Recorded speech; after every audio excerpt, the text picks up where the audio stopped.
Top headline में आपका खैर मकदम है, स्वागत है। मैं हूं खुर्रम शहजाद और आप देख रहे हैं न्यूज़ 18 का डिजिटल प्लेटफॉर्म। सुप्रीम कोर्ट में आज वक्फ विवाद को लेकर दूसरे दौर की सुनवाई जो है वो शुरू होने जा रही है। कल मुस्लिम पक्ष और ख़ासतौर से जो विरोध में याचिकाएं सुप्रीम कोर्ट पहुंची थी उनकी तरफ से 4 सीनियर वकीलों ने अपना पक्ष रखा था। लेकिन आज की जो सुनवाई है, आज की जो समाअत है, वो इसलिए भी अहम है क्योंकि मरकज़ी हुकूमत के वकील सॉलिसिटर जनरल तुषार मेहता और दूसरे वकीलों की तरफ से आज उन तमाम सवालों का जवाब दिया जाना है जो सवाल कल उठाए गए थे और लगातार सुप्रीम कोर्ट में वक्फ एक्ट को लेकर उठाए जा रहे हैं। सबसे ज़रूरी और सबसे बड़ा सवाल जो खड़ा किया गया था कि कल ये जो एक्ट बनाया गया है ये वक्फ के प्रोटेक्शन के लिए नहीं है बल्कि ये वक्फ की संपत्ति छीनने के लिए है। ये पूरा आरोप लगाया गया था कल, तो उसका जवाब आज मरकज़ी हुकूमत के वकला को देना है।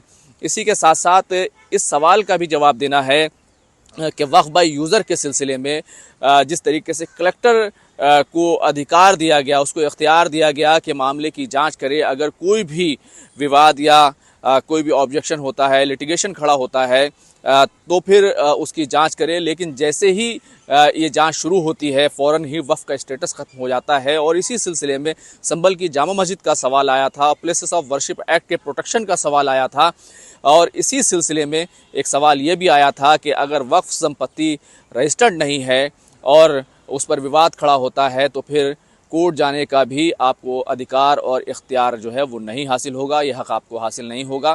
तो इन सवालों के जवाब आज तुषार मेहता को देने हैं। इसी के साथ साथ इस सवाल का भी जवाब देना है कि आर्टिकल 26, 27 और 29 में जिस तरीके से राइट टू रिलीजन है और उसके तहत अपने रिलीजियस इंस्टीट्यूशंस को रन करने, उनका मैनेजमेंट करने का जो अधिकार अल्पसंख्यक समुदाय को दिया गया है, उसको लेकर क्या वक्फ का जो इंस्टीट्यूशन है क्या वो रिलीजियस नहीं है, क्या वो इसके तहत नहीं आता है, क्या जिस तरीके से सेंट्रल वक्फ काउंसिल में 12 सदस्य तक, 12 मेंबर्स तक नॉन मुस्लिम हो सकते हैं और 10 मेंबर जो है उनका मुस्लिम होना ज़रूरी है। तो ये जो ज़रूरी और अनिवार्यता की बात है, ये कंपलसरी होने की बात थी, वो अब नहीं है। तो क्या ये इसका उल्लंघन नहीं है, क्या इसकी अवहेलना नहीं है, क्या ये जो है आर्टिकल 29, 26 और 25 का राइट टू मैनेजमेंट जो है वो क्या नहीं छीना जा रहा है, इस सवाल का जवाब भी देना है। और इसी के साथ साथ प्रोटेक्टेड मोनूमेंट को लेकर जो एक सवाल खड़ा किया गया कि प्रोटेक्टेड मोनूमेंट है, अगर उसको एएसआई के तहत, उसके लॉ के तहत, उसके एक्ट के तहत लाया जाता है तो फिर वो वक्फ नहीं रहता है। तो प्रेयर का जो अधिकार है, जैसे दिल्ली की जामा मस्जिद में प्रेयर होती है और इसी तरीके से दूसरे जो मंदिर हैं या फिर दूसरी जो पुरानी पुरातत्व विभाग की जो पुरानी जो इमारतें हैं, खजुराहो इस तरह की जो जहाँ पर प्रेयर होती है, जहाँ पर पूजा होती है, जहाँ पर इबादत होती है, तो उसका अधिकार क्योंकि सीमित हो जाता है। तो तो क्या इससे राइट टू रिलीजन जो है इफेक्ट नहीं हो रहा है, क्या अधिकार जो है वो छिन नहीं रहा है? क्योंकि ये तमाम सवाल जो है राम मंदिर और बाबरी मस्जिद का जब केस चला था उस वक्त भी ये तमाम चीज़ें आई थी और बाबरी मस्जिद का सवाल भी, उसका एक तरीके से जिक्र भी इस सिलसिले में हुआ क्योंकि वक्फ बाय यूज़र को लेकर के कहीं ना कहीं बाबरी मस्जिद का जो केस था वो वक्फ बाय यूज़र के सिलसिले में ही वो सामने आया था। और इसी तरीके से एक सवाल का जवाब और भी देना है कि जिस तरीके से 5 साल की कैद लगाई गई, अगर कोई वक्फ करना चाहता है तो फिर उसका 5 साल से प्रैक्टिसिंग मुस्लिम होना ज़रूरी है।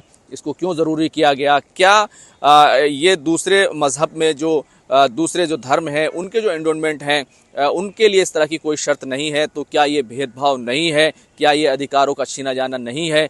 क्या ये बराबरी के अधिकार की अवहेलना नहीं है? इस सवाल का जवाब भी दिया जाना है। और इसी के साथ साथ कल राजीव धवन ने जो एक बड़ा सवाल उठाया था कि मेरा एक मुवक्किल अगर सिख है और अगर वो वक्फ करना चाहता है, किसी संपत्ति को, किसी मस्जिद को दान देना चाहता है तो वो उसको नहीं दे पाएगा। तो क्या ये सेकुलरिज्म का सवाल नहीं है? ये मेरी प्रॉपर्टी पर मेरा अधिकार ना हो करके जो है मैं उसको पूरे तरीके से मैनेज नहीं कर सकता, क्या ये उसका सवाल नहीं है? इन तमाम सवालों के जवाब जो है आज मरकज़ी हुकूमत के वकला को, सॉलिसिटर जनरल तुषार मेहता को देने हैं। और इसी तरीके से ये भी बताना है कि किस तरीके से ये पूरा एक्ट पार्लियामेंट के ज़रिए से पास हुआ है और इस पूरे मामले में सुप्रीम कोर्ट को मुदाखलत नहीं करनी चाहिए। खुर्रम शहजाद, न्यूज़ 18, दिल्ली।